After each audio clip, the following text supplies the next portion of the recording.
Hello and welcome everyone, I'm Madals and this is game number 3 of a best of 3, the final curtain. Everything comes down to this. At the end of this game, a fat lady somewhere will start singing. That's when you know it's all over. But anyway, Belgium is going to be the map for this game, and the two players spawning down in the bottom right, they have, from Team Acer, the blue Terran player, MMA. And his opponent spawning up in the top left, the green Protoss from Team Evil Geniuses. It is HuK. Now, game 1. HuK, he was the champion. Woo! And, of course, MMA, he lost. But game number 2, MMA, he came back and he won. Yay! And so that means we're here. Game number 3. I've got slightly delirious because we're having a heat wave in England, and before anyone who lives in a hot country leaves a comment being like, you Brits, you need to learn how to deal with heat. I bet it's only like 30 degrees there.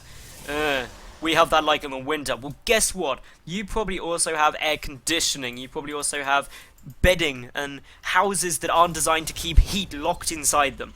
In England, we're used to damp, cold weather. So everything about our country is designed to try and keep us warm. And then when it gets warm, we all die. Dying is a bit of an over-exaggeration. We all kind of lie there, complaining about that it's too warm, and then when it gets too cold again, we'll complain that it's too cold, and then when it's just right, we'll complain that why is the weather always so average. If Mother Nature had a mailing address, angry letters would be sent. That's all I'm going to say. But anyway, this game, again, from MMA, gas, barracks. The gas came down before the barracks, so this could be a very fast factory. Meanwhile, for HuK, he's busy getting up those 2 gas after a gateway. So same build he's done game number 1, same build he's done game number 2. It's going to be proxy, proxy, proxy, proxy, proxy, proxy. Because look at this. Look at where this SCV is going. This is, if this isn't a proxy, MMA is mind gaming casters, which that would be taking like mind games to a whole new level. Like, I'm not just trying to trick my opponent, I'm trying to trick the casters, which I'm sure some players in less serious games do certainly make a habit of doing, because it is a fun thing to do, just sometimes doing random stuff, and casters just like, I just don't know, Kev, what's happening? But yeah, anyway, SCV about to make a factory. There you go, factory made. So, proxy factory, proxy Stargate probably going to be coming down. Is it going to be Banshee? Is it going to be drops? I just don't know until, of course, MMA tells me. And MMA will tell me by what he does next. And for the moment, he's only on 1 gas, so probably not going to be dem Banshees. Getting down a Reaper as well. A reactor on the barracks, so just a single Reaper. Very similar build to what he did game number 2, apart from the proxy factory. That's quite a big difference, some might argue. So, yeah. But anyway, as far as HuK's concerned, it's going to look very similar. That's the important thing, because HuK, well, MMA doesn't want HuK to know that's there. He doesn't want HuK to suspect that's there. He wants HuK to think, okay, he's getting down this Reaper expand again. All I've got to do is take my natural, not die too badly to this probe. Stalker's going to come and clean this up. I'm going to be good. I'm going to be great. I'm going to be happy. SCV pulling back. Widow Mine coming out. Oh, MMA. 1 Widow Mine for something so small, it can be so irritating. Something that maybe my friends would say about me, but of course that's an inside joke. Anyone who's ever met me at an event will know that I'm only mildly irritating, but I am quite short. So that's of course where that joke comes from. And anyone who has met me at an event, clarified that this is a true statement. I am, every other StarCraft caster is like a giant apart from me. Completely infuriating, I must say, because if we all get together, it's just like, wow, you guys are all so tall. Anyway, Widow Mine scuttling its way in, gonna be met by the Mothership Core, gonna try and do some damage. HuK's gotta be careful, he's pulling the probes round to it. Attacking a Widow Mine with probes is a dangerous game there, HuK. Widow Mine moving forward. Burrow, burrow, burrow, burrow. Is he going to get taken out? Oh, 1 probe getting killed here. Sacrificed for the cause, is what I'd say. The bunker is down. Interesting position there, the bunker. Just going to keep everything back a little safer than if you put it out the front there. But factory set out. 2nd Widow Mine on its way. And 1 more Widow Mine sneaky, sneaky around the back here. Not something that is going to get known. This Widow Mine is also within range of quite a few, well, all of this. So, can take that out. That's going to be fun times for MMA. Bad times for HuK. This Widow Mine as well, just sitting right at the back here. Only going to be able to pick up probes coming to those gas geysers, those mineral patches rather. But the 3rd Widow Mine is now coming out too. So this is MMA being a real nuisance. Also getting +1 down exceptionally early. This is a build which is getting more and more popular. Getting down +1 before stim is even started. It gives you a very powerful defense. And that's something that a lot of players value very highly. It also means that you can go for some interesting push-outs, but here we do have the Observer out. The Observer is looking for Widow Mines. The one in the main has been cleaned out. The one behind the natural, unbeknown though to HuK at the moment, is going to get discovered any minute. Yeah, there we go. And it's seen. That's now when the Observer will have to come back, but it's not doing so at the moment. Poor Observer. Meanwhile, Immortal has come out on the field. That's just coming, chilling here. 2 gates out for HuK. He's got the robotics facility. Nothing crazy, nothing freaky. Factory coming back home. Expansion being taken here by MMA. He's just floating that down there. Getting up the starport. For a second I thought he was getting a second factory, and I was going to be mind-blowing when he's already committed to infantry and has gone basically bio every game so far. But stranger things have happened. The Widow Mine has now died behind the natural. And all in all, that proxy factory killed 5 workers. So not a tremendous amount of damage done. But MMA is only 3 workers behind, but does have 2 mules. HuK also got a supply block after losing that pylon momentarily, but has alleviated that just with some additional pylons coming down. So good play from both sides at the moment. Things looking fairly safe. +1 nearly finished. Stim though only just starting. So defensively, with these extra bunkers down, 3 bunkers again from MMA. Just going to make sure that HuK cannot push through, but he does have 2 immortals here. Scary thing to see. Scary, scary times. People don't like scary times. It's pretty terrifying. Now, that Marine is going to die. He's going to pay the price, but the bunkers are down. This push from HuK isn't terribly scary at the moment. Admittedly, the Immortals make it a bit scarier, but with these 3 bunkers, it's going to not be too hard to take out. But, yeah.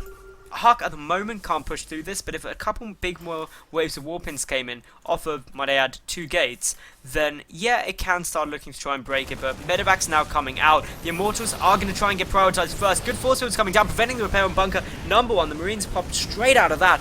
But yeah, as it stands, bunker number 2 is about to go down, but the Marine spread is great, and this is where +1 really starts coming into its own.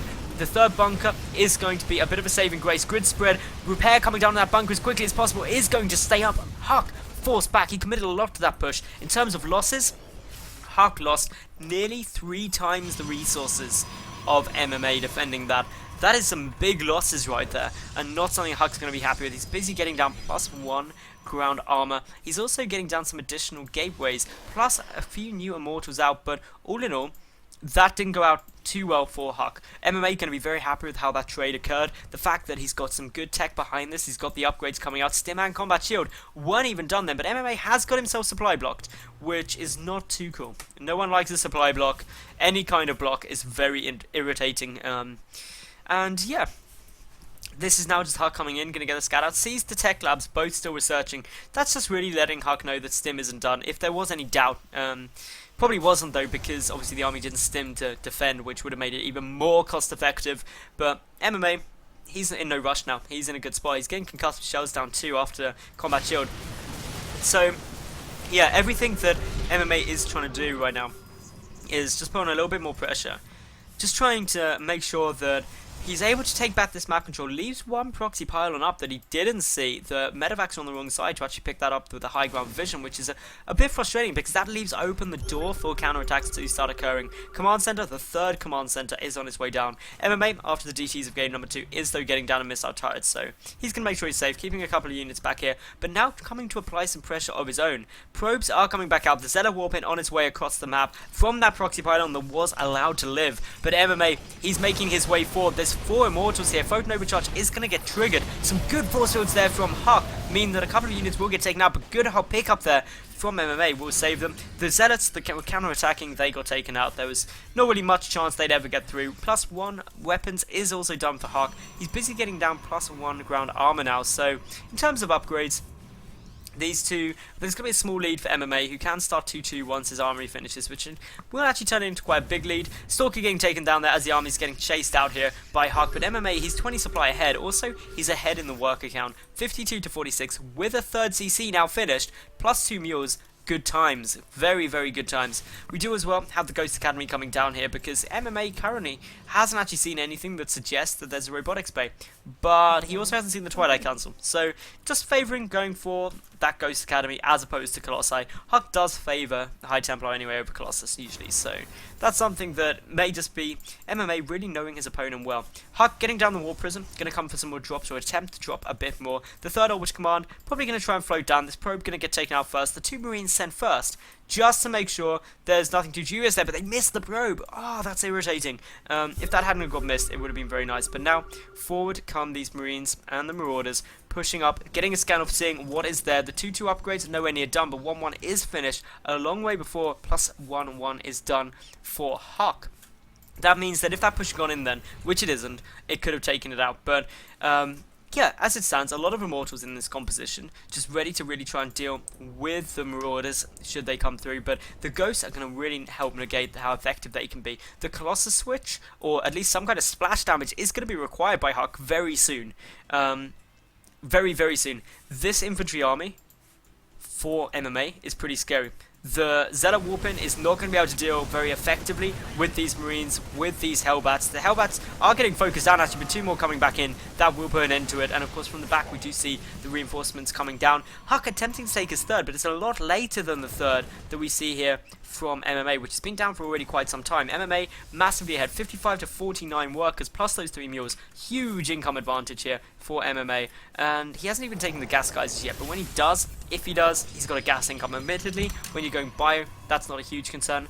But yeah, HuK, he's busy getting down his robotics bay. Going to be going into those Colossi that he really does need to do pretty soon. And all the while, we've got just like a fairly normal time around here. MMA looking to be in a good spot, about a 20 supply advantage, and that isn't as huge as it seems in terms of the army, just because obviously the worker supply advantage is there, but still a fairly nice chunk, to be honest. A 20 army supply advantage is always going to be very comfortable. And of course with the upgrades that's good, but Zealot Warpins from this War Prism that drop into the main base, nothing to defend with MMA moving forward regardless. We've also got Zealots down here at the third, the bunker cleaning those up, but already some damage being done. What is being done about these Zealots though? What a nice positioning of those Marines. Sim City meaning that minimal damage going to be done from the Zealots, but another big Warping coming down. MMA though, he's coming in for the counter aggression. He's like, well, if you're going to drop me, I'm just going to kill you. Didn't anyone teach you not to base trade a Terran?